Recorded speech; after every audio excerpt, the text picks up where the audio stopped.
Energy is everything. How many times have you heard that saying?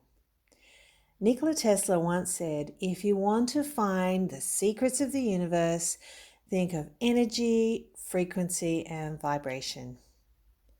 Whether your beliefs are spiritual, religious, or even scientific, most people will agree that everything is made up of energy. It is within us, surrounding us, and in everything else. Yet while that is the case, why is it that so many people don't invest in cleansing, maintaining, and protecting their own energy, like they do with their physical bodies? I suppose you can think of it kind of like an energetic hygiene practice. Over the last few months, I have had so many people ask me questions about how they create a daily energy hygiene practice and what I do on a daily basis.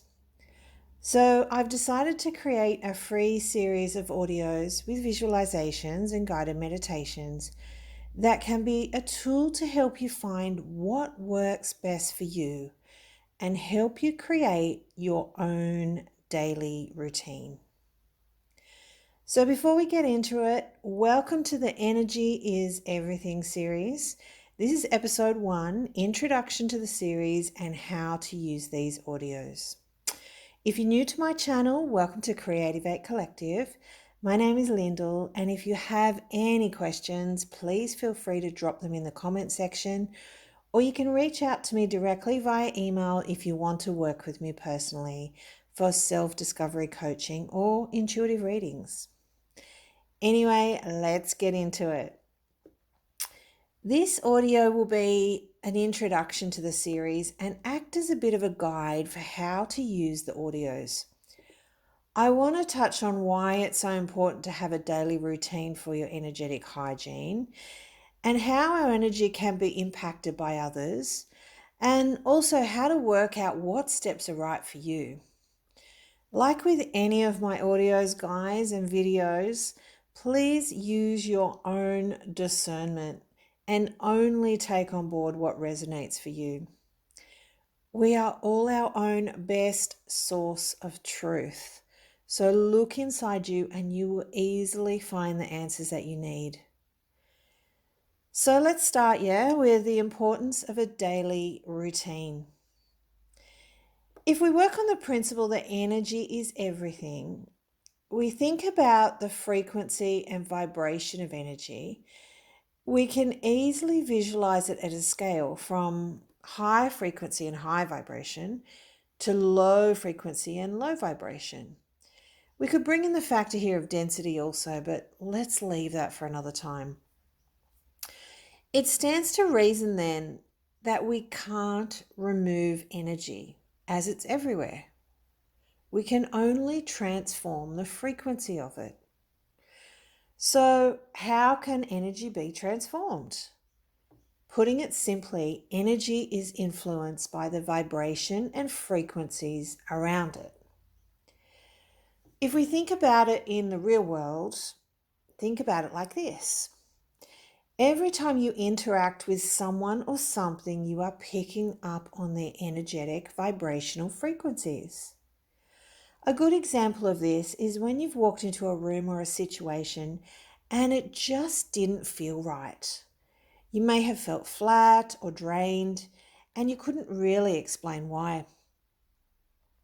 I had a friend of mine recently who was house hunting, and she's quite really a scientific kind of person, a logical thinker, but she couldn't understand why she'd go into a house and then walk straight back out. She said it just didn't feel right for her. So it impacts everybody. Another example we could use could be asking yourself why some people you feel happy and joyous and your best version around, whereas others you feel exhausted, stressed, or anxious. So we can see with all this exchange of energy happening all the time, it really reinforces the point of why don't we have our daily energy hygiene methods? And let's look at why we really need them.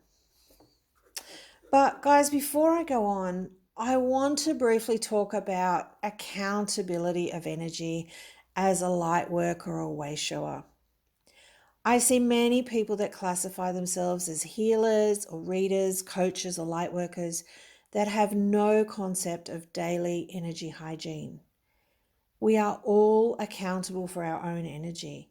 And if you're working in that field, then you also become accountable for what you bring into a client session. The other thing to note is that lower level frequencies can mask as ascended beings or angels and high frequency beings. And if you don't know how to challenge or discern the messages you get through, you can potentially be bringing that energy into everyone you work with and eventually causing a lot more problems. If we look at the flip side of this from the client aspect, then let me ask you this. If you go to an energy healer, do you know what energy they are carrying when they play around in your energy field? What about if you receive channeled messages or activations from a tarot reader or a Reiki healer? Do you know if those messages are coming from a source of higher frequency energy or lower frequency energy? If you listen to sleep affirmations or subliminal tracks, which are quite popular these days, yeah? How do you know the intent or energy behind what's being said? I suppose my question is to you guys, how and are you giving away your power to other light workers and way showers? I started meditating, reading cards, and working intentionally with spirit when I was 16. It wasn't until my 20s that I learned about the importance of clearing, grounding, and protecting my energy. And I started a daily energy hygiene routine. I've been doing versions of this every day for well over 20 years now. But one thing I learned in that time is how easy it is to absorb others' energy and how we can sometimes give our power away to healers, mentors, teachers who may know how to say all the right things, but energetically they are very low frequency. It never hurts to ask the people that you're working with what they do to maintain and protect their energy. Worst case that can happen is they don't know what you're talking about and you find someone else who is more in tune with the essence that we all are. So I suppose we can get an idea of how important it is to maintain your energy on a regular basis. And we have a basic understanding of how other people's energy impact us. So what's next? Well, if you're still with me, let's look at how to create a routine that works for you. That's simple, easy, and effective. In the next audio, I'll be talking about what is your source energy. In this audio, we'll be looking at what resonates for you in relation to what you classify as your highest form of source energy. So this could be different for everyone. It could be God, Allah, Buddha, divine source, the universe, or even the great central sun. But check out that audio and I'll walk you through the steps of finding what your source energy is for you that resonates with you. You'll need to do this before you start the visualizations and guided meditations because I refer to it quite a lot. I'll link the details below.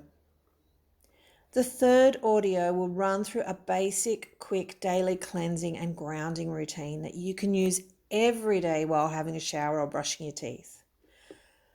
I'll do additional audios to add in various protection methods that you can use for different situations, deeper connections and activations, multi-dimensional and lifetime clearing, and also different techniques to do a deep cleanse of your energy and work on particular aspects that are out of balance. But guys, let me know if there's something in particular that you would like me to cover. The important thing is that not all methods will resonate for you. So choose what works and leave the rest. It's really important to set up a routine that will work for you and you will want to maintain. And let me know how you go with these.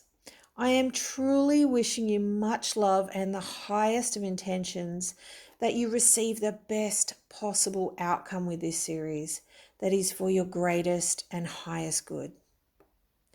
As always, unconditional love from my heart center to yours. See you soon, guys.